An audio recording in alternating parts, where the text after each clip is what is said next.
అప్పుడు తుమ్మెదలు రొద చేస్తూ వాలి ఆ మదజలధారలని వాసనలు ఆఘ్రాణిస్తాయి. అప్పుట ఆడ తుమ్మెదలకి మగ తుమ్మెదలు గౌరవం చేస్తాయిట.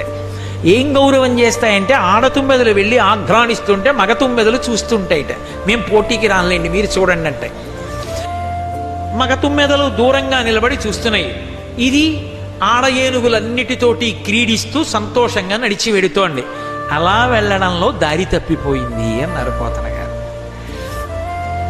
అబ్బా, ఎంత అంతరార్థం పెట్టారంటారు. ఇప్పుడు మళ్ళీ అందులోకి వెడితే వేదాంతం కాబట్టి ఎక్కడో ఎప్పుడో స్పృశించాలిగా. ఎప్పుడు కావాలంటే అప్పుడే స్పృశించవచ్చు. కాబట్టి ఇప్పుడు ఆ ఏనుగుల గుంపంతా బయలుదేరింది. దాహం ఎక్కువైపోతోంది. దాహం ఎక్కువైన కొద్దీ దానికి నీరసం వచ్చింది. ఎక్కడ నీరు దొరుకుతుందా అని వెతికింది. మిగిలిన ఏనుగులన్నీ ఇంకొక వైపుకి వెళ్ళిపోయాయి. ఇదొక్కటి దారి తప్పి ఇంకో వైపుకి వెళ్ళింది. ఆఖరికి ఒక గొప్ప సరోవరం కనపడింది.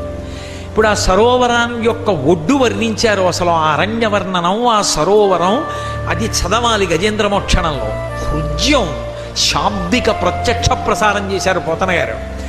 దాని ఒడ్డునట మా కోనసీమలో చెట్లు ఎలా వంగుతాయో గోదావరి కాలవ మీద, అలా మర్రి చెట్లు, మామిడి చెట్లు, పనస చెట్లు ఇటువంటివి వంగి ఫలములు కాసి ఉన్నాయిట.